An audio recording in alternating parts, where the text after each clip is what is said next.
那地方在桂地合浦五竹村，也就是我的老家。村里人世代采竹，就是下水摸蚌、开建筑。祠堂里供奉着水神爷，脚脊上有一排仙人指路的神兽。其实，在小山河第一次让我画水影的时候，我就已经在水影上看见幻象了。当时我画完了，我才意识到那是仙人指路，我太震惊了，所以我就没有说。我也没有想到，后来你们也陆陆续续的看到了跟我一样的东西。水影是水影，幻象是幻象。你怎么能确定你们村的仙人指就是我们要找的？因为最后那个行石就是我砸的，那双抓走行石的手也就是我的。怎么不早说？因为我不想说那鬼地方。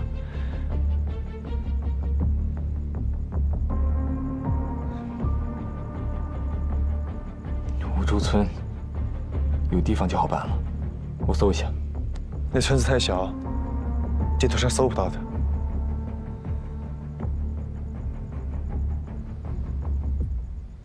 我可以带你去，但我有一个条件。你说。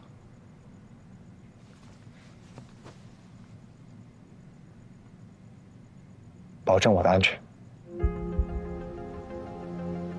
好。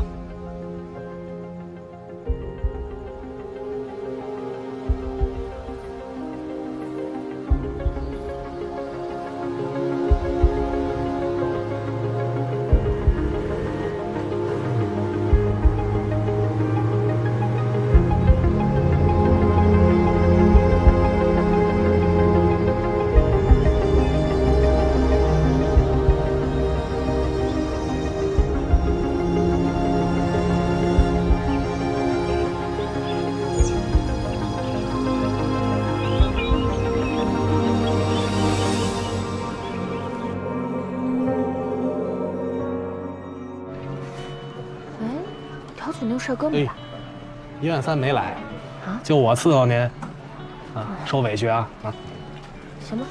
什么事儿啊？这叫那回事。小罗哥把123带走，活多活少搁一边，这太冷清了。我这人还就喜欢热闹，亏了我妹妹小师傅陪着我，不然这得怎么弄？人生感觉都没有意义。人生本来就没意义。您来点什么？有了。那个坐会儿行，但我们这儿是那个消费区，是吧？你扔这儿得了。木代在吗？你认识木代？跟他说大师兄过来了。谁？你挺好的。那让我师傅给收拾的，哎呦，家法伺候，现在还没好呢，手腿都断了。这接上了，囫囵个的呀！他跟你说什么了？不是，没有，我就大师兄，哎，全虚全影。哎呀天哪，你什么时候来的呀？你进去坐。哎，你换发型了？不喜欢洗头吗？你不是说要让我给你找工作吗？啊，找着啦。找着了，跟我去面试去，走。哎呀，去哪儿面试啊？华城。花城，那我得收拾行李我。不收拾了，就30公里，很快就回来了。也是哈。啊，那你跟张叔说一下，我跟我大师兄走了。姓什么？曹。小曹。哎，辛苦你照顾木代啊，生活还是有意义的。您说了算。去给我零钱包拿过来。哦，快点，车快开了。来了，快！来吧。哎，我跟他说两句。这是医学的奇迹呀！哇，好大的排场啊！房子再豪宅有什么用？不都是土烧砖砌？大师兄，干保镖我行吗？行啊，你是我师妹，有什么不行的？那面试都需要注意些什么呀？什么都不需要注意，你什么样的人就表现什么样。哦，千万别装也别演。他们在挑你，也是你在挑他们。反正不爽，转身走人，甭含糊。还有啊，做人嘛，总得尊重一下自己。对，去看看吧。哎，老严头，我们到了。等会儿啊，师妹。玉茹，别说你别演了。喂，你好。木队是吧？看到你前面的石桌了吗？啊，看到了。哦。石桌面上有字儿，念出来。珠玉宝石，受月华，不受寸土掩盖。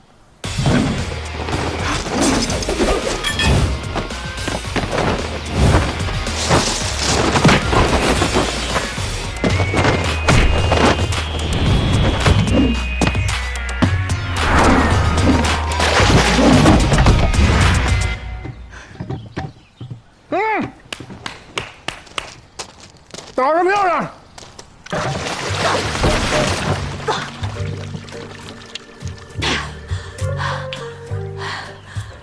师妹啊，跟你说多少回了，下手轻一点，你再给人呛着。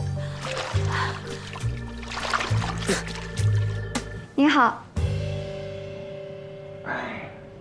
你好，有个人向我推荐的你们门派。红纱他一个人从来没出过远门，我就想给他找个女娃陪着他走一趟，最多4、5天，这一路上吃穿用度全包，酬劳2万，定金1万。大师兄，下血本啊？是实际的情况，还可以再加。那这一趟是去哪儿啊？具体做什么呢？红纱，说给他听。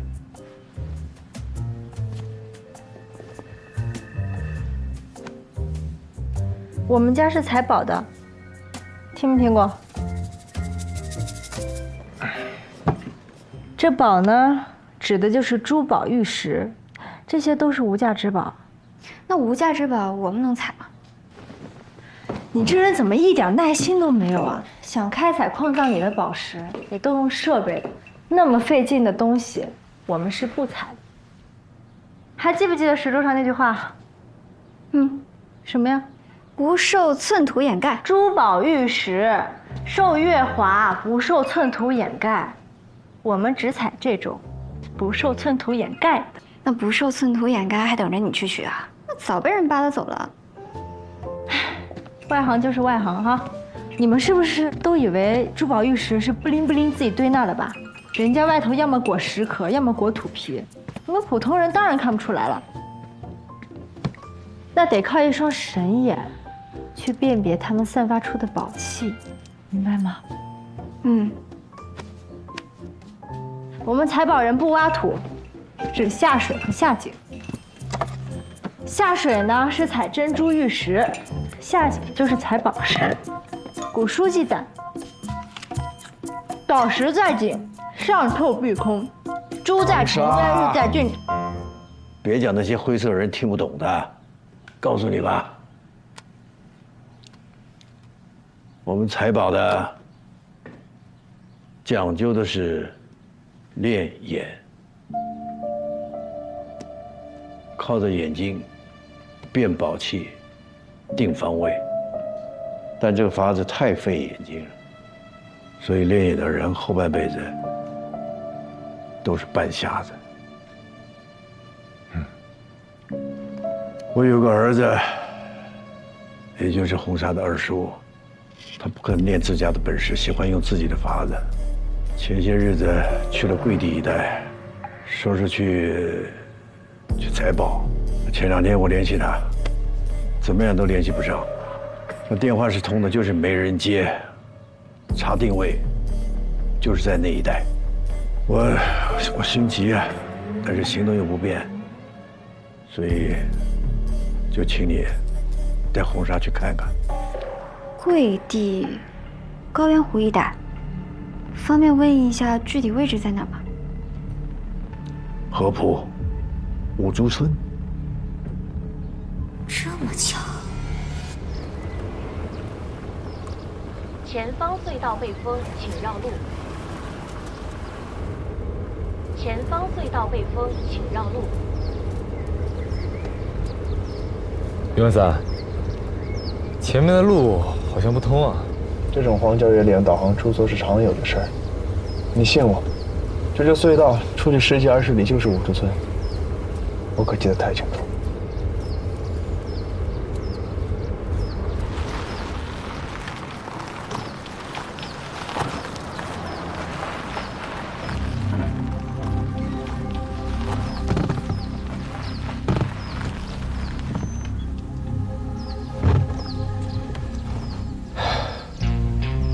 导航是准的，这不可能啊！这过了隧道就是五竹村，从其他地方绕得分1整天呢。不知道为什么会把路给封了。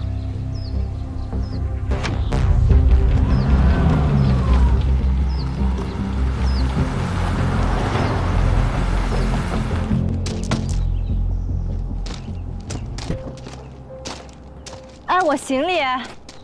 我是你保镖，又不是你生活助理。哦，对了，到了合浦之后怎么走，坐什么车，事儿办完了之后住哪儿，你都包好了吗？你都查好了吗？你爷爷说了，到那边吃穿用度全包，记得安排哦。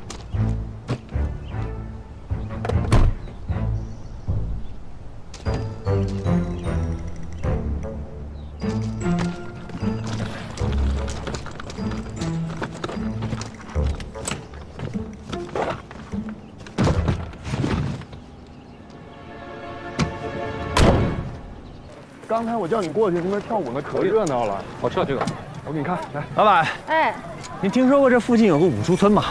啊，我知道呀，你要去啊？啊，以前呢还能从老隧道过去，现在啊隧道封了，过去就得绕远了。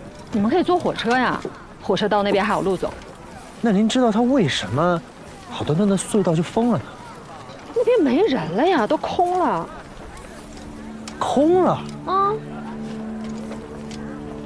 哦，我听说这五竹村它是个采珠村，世代采珠的，怎么会说空就空呢？真空了，都没珠子采了，都搬走了呗。没珠子采了？我听说那湖里边都是珍珠蚌，不该没珠子采了。兄弟，这事儿你不知道吧？说是有一年中秋节晚上，传说中的老蚌晒月真出现了，湖岸上全是珍珠蚌，结果也不知道被哪个混蛋小孩倒上汽油，一把火全给烧了。什么人啊，干这种缺德事儿？谁说不是啊？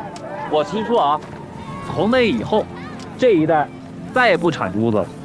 听当地人讲呀，是得罪了水神，遭报应了。我倒是觉得这个万物皆有灵性，你说你拿火烧它，它肯定恨死这个地方，所以人家再也不来了呗，对吧？是呗。你说你去那儿干嘛？那儿现在什么都没有，而且我听说了，那个村子现在还闹鬼呢。真的假的呀？你不知道这事儿啊？哎，别说了，别说，瘆得慌。哎呀，不是，来喝一个，来，喝酒来，来一个，来吧，一起吧。过敏。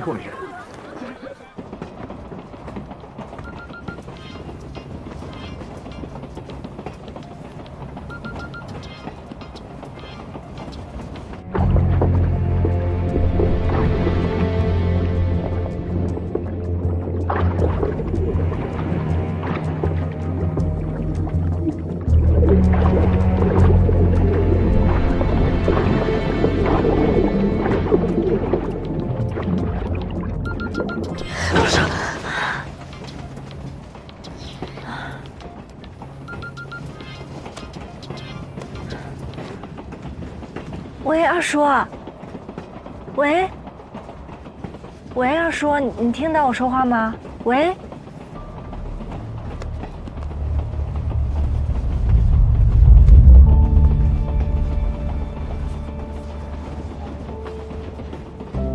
对不起，拨打的用户暂时无法接通，请稍后再拨。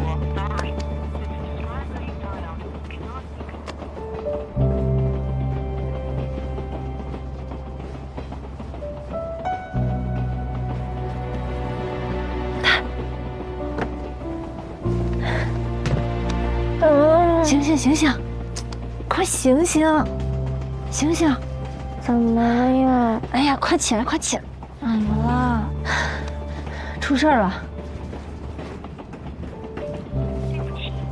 哎呀，这怎么一直打不通呢？你二叔之前失联了，现在给你打电话不挺好的吗？说不定就是电话没电了呗。充上电会给你打电话的。不是他接了的，但他没说话，会出事了吧？那就是电话没电了，没说成呗。我那梦太可怕了，跟真的似的。人都说过了，什么梦都是反的，你别想了啊。快睡吧，太困了。保镖不好当啊。哎呀，困就你困。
这样，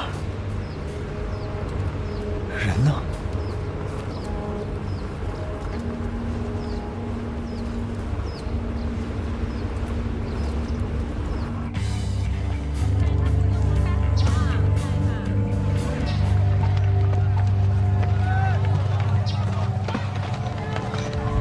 这个地方会有车来接我们吗？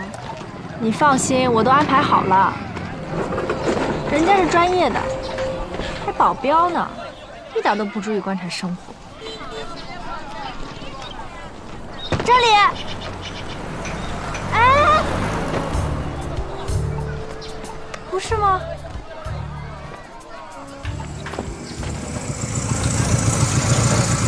Hello， 两位美女，哪位是严小姐？你的至尊享受啊！对，至尊享受。对啊，上车。来，扶好坐稳啊！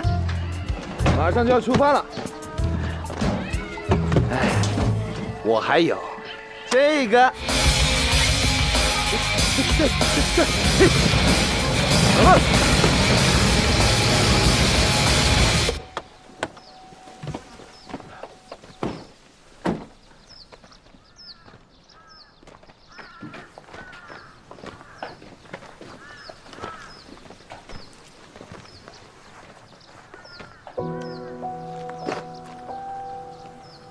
怎么会这样？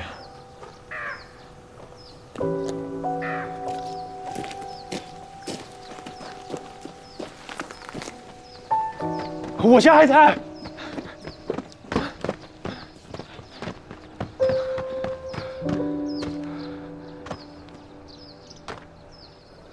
这是你家。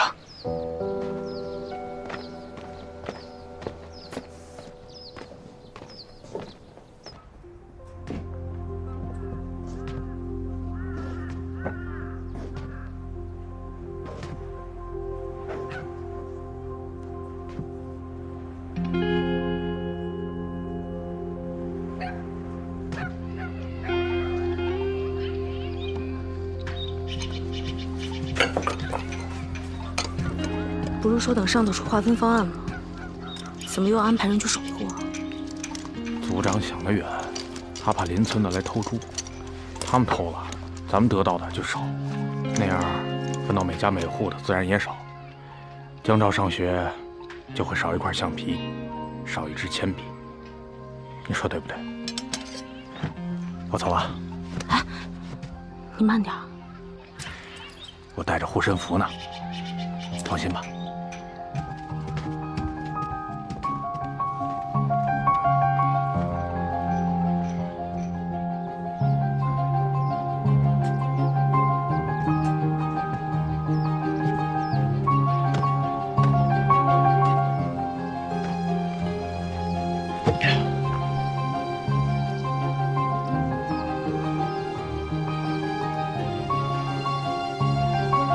这里没人，你要有什么心事，堵得慌的话，你就跟我说说。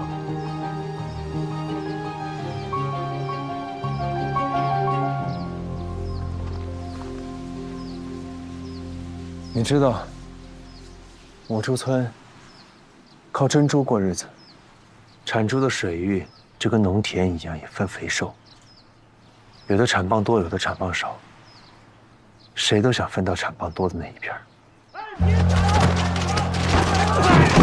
就这事儿跟邻村在水域划分上起了冲突。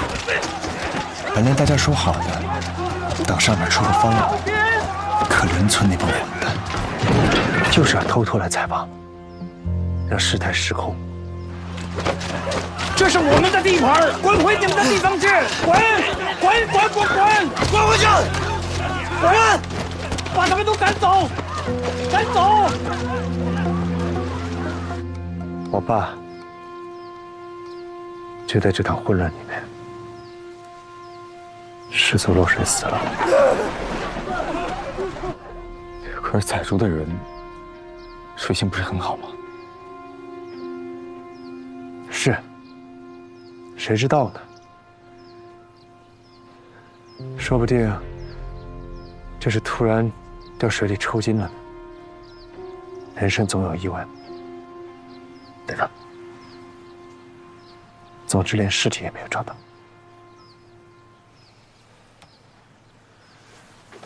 自那以后，我妈就变得整日恍恍惚惚，分不清现实和想象。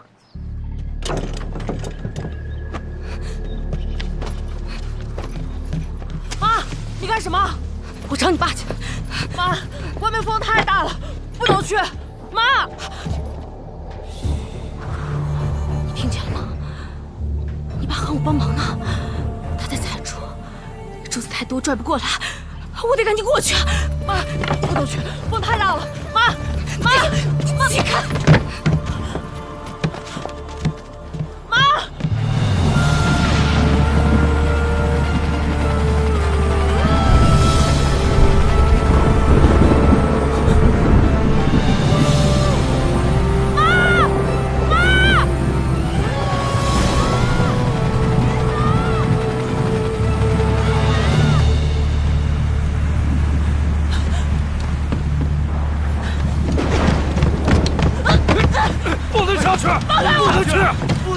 你傻呀！不要命了！不能下呀！组长，求求你救救我妈吧！这么大的风浪，你让我怎么救她？谁也不能吓唬救她，谁吓唬谁就是送死。你是个疯女人呐！疯了！放开我！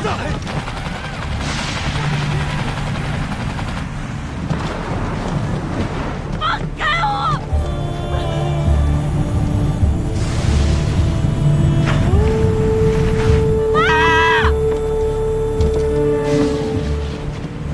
记得那天晚上，湖面上风很大，没人去救。第二天再去找的时候，就什么都找不到了。你是不是觉得我很倒霉啊？反正我是这么觉得。记得那阵子，我经常偷偷的跑去祠堂，问水神爷：“我是做错了什么？我们家是做错了什么？是我们家哪儿得罪他了吗？”但是没有任何回应。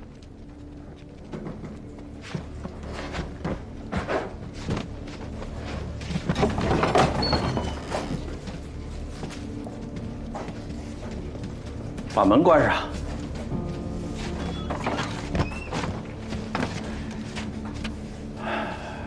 让你们几个过来，是想跟你们商量一下江照的事儿。这孩子可怜，他以后上学呀、成家呀，都需要不少钱呢。我想这钱呢，就咱们这几家摊了吧，啊？行，就按照老组长的意思办。啊，成，我没意见。啊，张六啊，你也表个态啊。老组长，这不公平。那你见死不救，让我掏钱？放屁！我又没害他，又不是我把他推下水的。那你在旁边，你怎么没下去救他呀？当时那么乱，救也不一定能救得回来。再说了，江照他爹也没白死，至少帮助咱们把那片湖给握住了。是啊，哎，我们死了人，对方理亏啊，也没脸再过来要地盘了。上头也同情咱们，就把那片水域划给咱们了。所以，江照他爹是咱们村的功臣，咱们理应把江照应该照顾好，把他拉扯成人。你呀，就别计较那仨瓜俩枣了。听老组长的。老蚌晒月，老蚌晒月了，老蚌晒月了，晒月了！组长，快点，组长！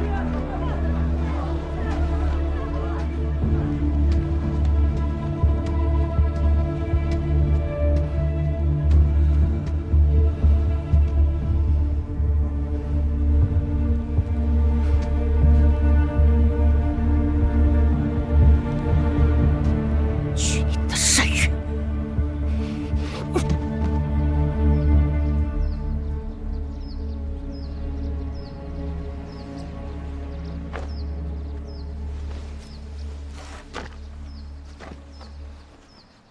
那老蚌晒月有什么意思？老蚌晒月，只是这儿的一个可笑的传说罢了吧？说是如果当年中秋有蚌群爬上湖滩，张开蚌壳晒月亮，来年珍珠的收成就会变得非常的好。说是什么吸收越滑，珍珠会变得又大又圆。可是他们配吗？你觉得？他们昧着良心见死不救，你觉得他们配吗？他们配有好收成吗？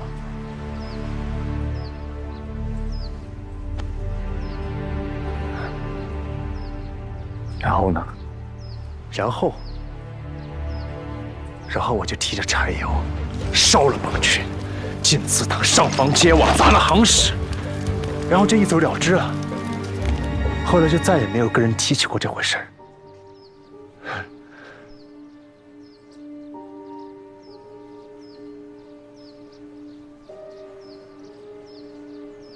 怪我吗？啊？刘万三，过去的谁都改变不了，重要的是过好当下。对，你说的对，咱们是为了救娉婷来的。说吧，接下来去哪儿？祠堂吧。翻墙里出现了祠堂的屋角，我觉得那里有线索。就这儿了。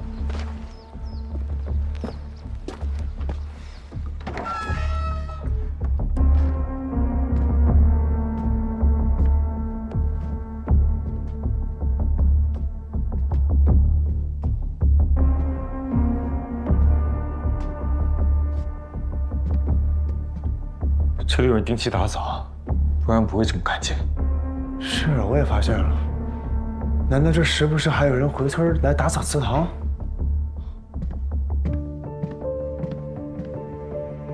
刘万三，啊，你们这儿有这种说法？没有啊。我们这儿有敬水神爷，但是也不至于有这种迷信报应的说法。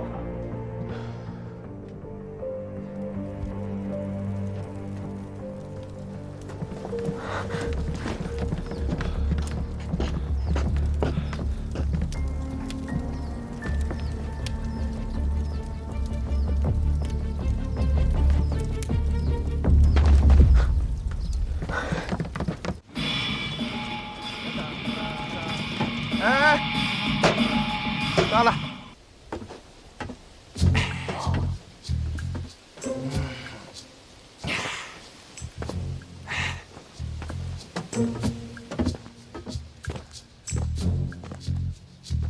这就到了。前面这条路啊，我这小车过不去，辛苦你们2位，走一走啊。你们俩一直奔着这个方向往前走，五竹村啊，就在对面的山坡上。你们俩爬上坡啊，看到一个老祠堂，那就是了。我们就沿着这个方向走啊？哎，不能沿着这里直接走，看到没？得沿着外围走，中间是个沼泽地，你们会陷下去的啊！回来再用车给我打电话。哎，嘿嘿。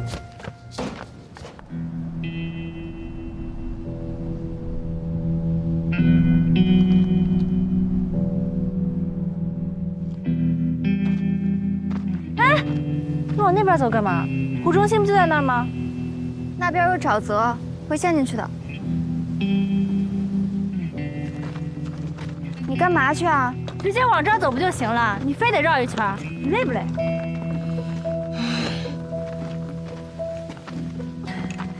其实我分析啊，这一带的地形就是个剖开的溏心带，中间是湖，环湖是沼泽，没法走人。但越往外越结实，跑马开城没问题。2点之间直线最近，咱们应该尽量靠中间走，才最省时省力。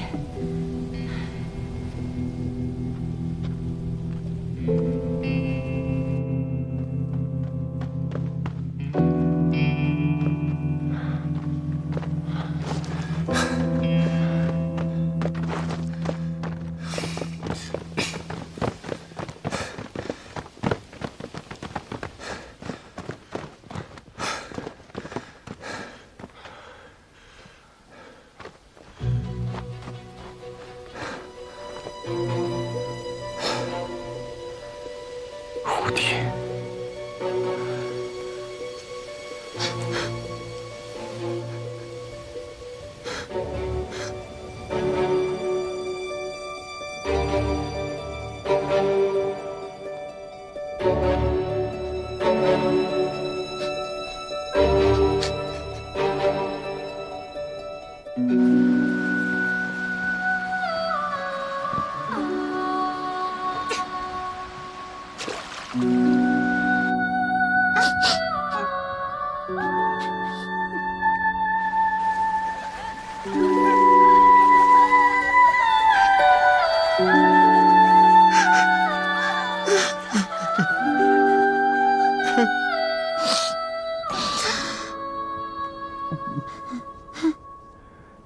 罗子，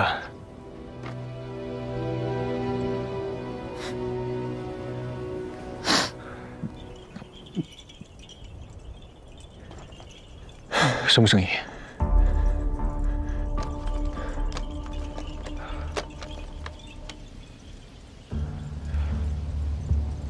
不用看了，是采珠船。咱们这儿的习惯，会在船杆上绑一串贝壳风铃，寓意明棒引珠，讨个好彩头。去看看。哎，你确定我们要走着过去？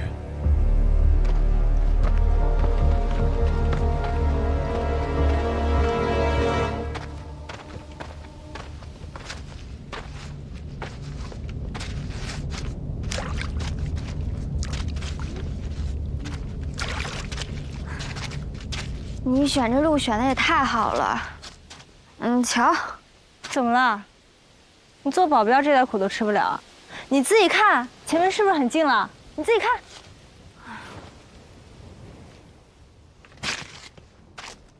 不是你这人，我在跟你说话呢，你礼貌吗？你有没有觉得这地下好像有东西啊？没有啊。你这人怎么疑神疑鬼的？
13000。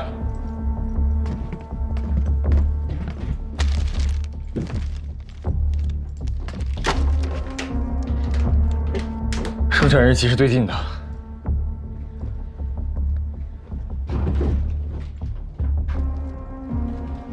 你说会不会是刚才我们看见那人影啊？这是他的临时落脚点。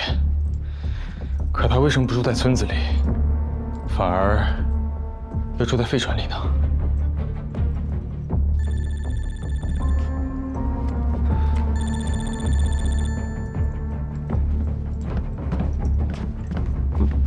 喂，木代，怎么了？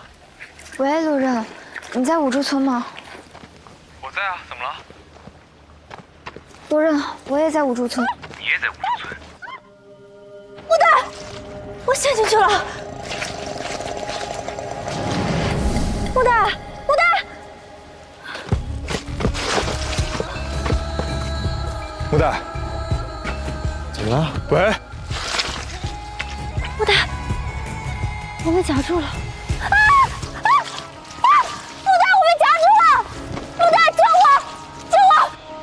喂，罗忍，湖底有东西，快来帮忙！喂，怎么了，罗忍？湖底，木代救我！木代，木代，木代，救我！木代，木代，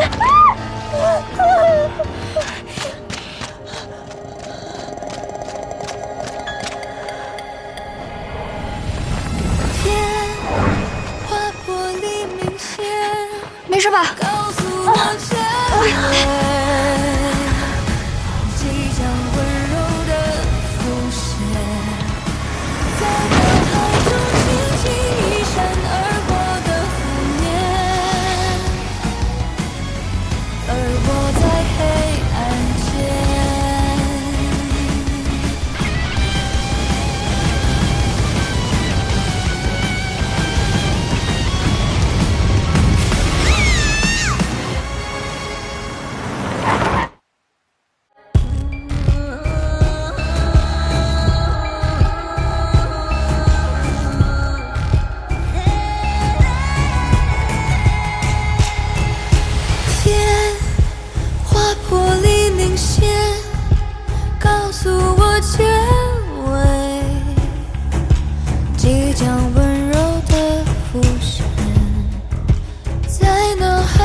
人的守着分两面，一面是注意，一面在等你。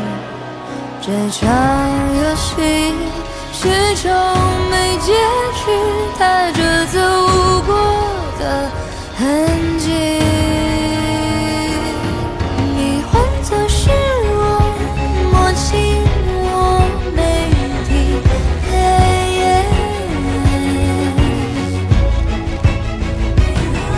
我变成是你，感受你每一个呼吸，